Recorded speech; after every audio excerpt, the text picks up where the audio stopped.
Assalamualaikum warahmatullahi wabarakatuh. Buat teman-teman semua dimanapun berada, semoga jenengan beserta keluarga semuanya sehat selalu dan tidak kurang satu apapun. Semoga selalu dilimpahkan rezekinya dan apa yang menjadi harapan tercapai, amin. Jadi di video kali ini saya ingin berbagi informasi ataupun pengalaman pribadi saya dengan lovebird betina yang mengolah durasi dan bermain jeda rapat, yang pernah ditanyakan dari salah satu teman dari Lovebird Mania. Dengan inbox ini beliau menanyakan, Om Agus, bagaimana kita bermain vektoran tetapi jedanya rapat, yaitu dengan yang pertama kali tentunya dengan proses penggacoran. Kalau saya pribadi proses penggacoran lovebird betina itu selalu dengan saya sendirikan dengan terapinya full krodong.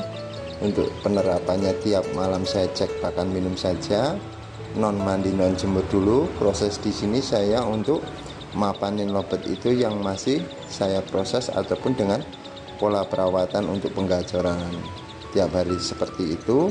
Ketika dia sudah bunyi-bunyi di dalam krodong, mulai saya biasakan dengan saya ablak satu ruangan. Proses di sini saya penerapannya tetap tidak mandi jemur dulu. Ketika intensitas bunyi lovebird yang saya proses ini semakin rajin bunyi, baru saya meraba dari mandi.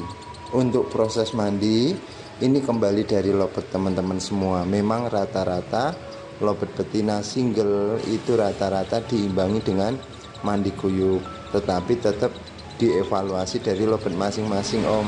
Yang dikhawatirkan adanya terjadi jibul itu, Om.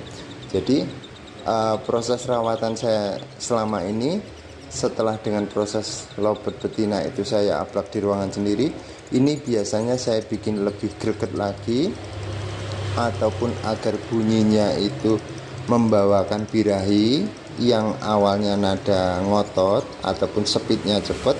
Ketika dia sudah bunyi bawain birahi ini, dalam kondisi birahi bunyinya itu pasti beda. Pemahamannya di situ, Om. Karena ada yang menanyakan, Om Agus, bunyi bawaan birahi seperti apa? Seperti itu, Om. Yaitu dengan tekniknya saya tempel paut jantan. Biasanya kondisi di sini lovebird memang dalam keadaan birahi, biasanya pembawaan nadanya akan berubah.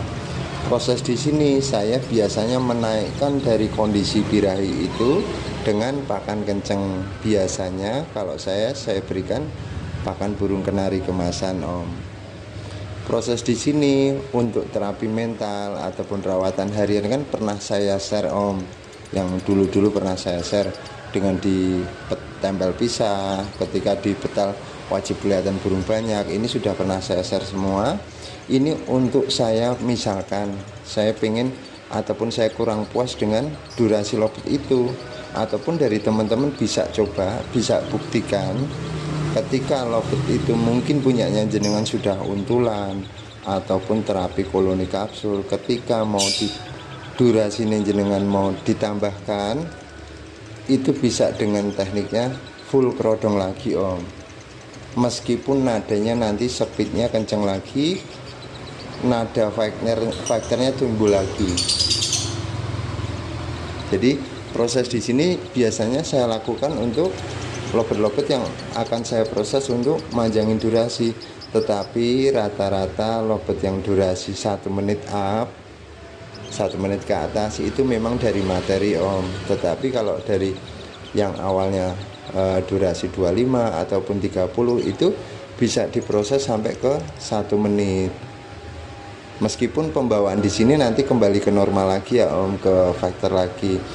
Misalkan jenengan pengen merubah nada itu agar kembali membawain birahi lagi, nada minor, pembawaannya slow, itu sistem tempel lagi. Jadi saya mainnya tarik ulur seperti itu Om.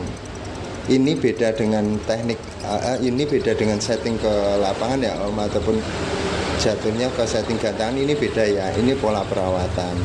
Misalkan dari teman-teman kok ketika dengan sistem full crodong setelah step kedua ini pengen jenengan imbangi mandi, monggo, enggak masalah, diraba itu masing-masing. Tetapi kalau saya pribadi tetap saya kembalikan ke yang awalnya, tetap saya non mandi dulu, non jemur dulu, saya dengan full crodong lagi. Ketika durasinya sudah sampai 1 menitan, itu biasanya saya menerapkan dengan sistem tempel lagi.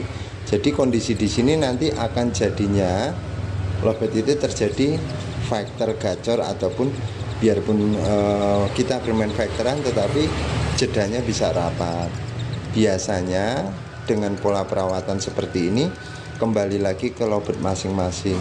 Ada yang terjadi lobetnya malah terjadi dobelannya kuat, sampai ada yang konslet. Proses di sini beda-beda Om.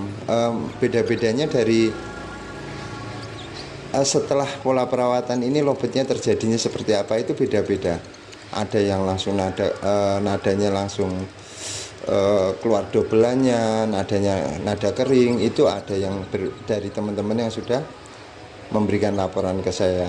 Jadi ada juga, dan biasanya proses di sini minimal itu lobetnya akan terjadi minor, ataupun ketika ketemu lawan tarungan factor dia jadi factor, tetapi dengan pembawaan jedanya pasti lebih jeda rapat, dengan terutama setelah diberikan tempelan. Dan juga biasanya tempelan ini juga berpengaruh Om, berpengaruh untuk si player. Biasanya kalau saya menerapkan yang cocok tempelan untuk si betina itu tetap dilihat dari ketika dibawa ke gantangan ataupun dites di rumah. Ketika di petal sudah rajin bunyi, petal lagi sudah rajin bunyi. Kalau setting ke gantangan berarti di rumah tidak saya petal-petal, langsung bawa ke gantangan. Nanti saya amatin di gantangan, kok lobet saya ketika ketemu warna yang dia senengin dengan warna tertentu dia lebih maksimal, berarti cobalah saya carikan untulan ataupun tempelan warna yang seperti di gantangan itu.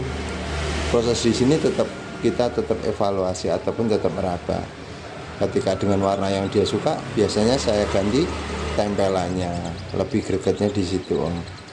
Nanti kalau sudah benar-benar bocor, sudah benar-benar nggak bisa diredam, ditempel pun rajin bunyi, itu biasanya saya baru menerapkan sistem untulan. Tetapi teknik untulan ini memang sangat riskan untuk betina Om. Kadang-kadang untulan untuk betina ini yang terlalu nyaman pun lobet betina akan terjadi trouble juga, birahi kawinnya naik. Biasanya seperti itu. Kalau saya pasti selalu ganti paut jantan itu Om. Jadi emosinya dapat, birahinya dapat. Misalkan dari teman-teman Om, dengan proses seperti itu selamanya ditempel gimana, nggak masalah Om. Kalau masih bisa jalan lapangan nggak masalah gitu Om. Jadi intinya kalau untuk pola perawatan dari factor durasi dan jeda rapat itu saya sistemnya tetap tarik ulur seperti itu. Yang awalnya pastinya dengan proses penggacoran, meskipun dengan durasi 30 detik. Nanti saya setelah rajin bunyi ataupun setelah sering saya ajak jalan gantangan, saya pengen manjangin durasi dengan saya sendirikan lagi, saya full crodong lagi, nadanya pasti nada factor lagi. Nanti ketika sudah berangsur-angsur pasti akan nambah Om. Setelah nambah, proses di sini yang dievaluasi dari masing-masing tetap proses mandinya. Dari teman-teman tetap yang coba. Kalau lobet saya kebetulan tidak saya mandikan. Semoga jenengan beserta keluarga semuanya sehat selalu, dan saya mengucapkan banyak terima kasih untuk supportnya, untuk like-nya. Dan di sini saya hanya ingin dari teman-teman itu memang semoga benar-benar bisa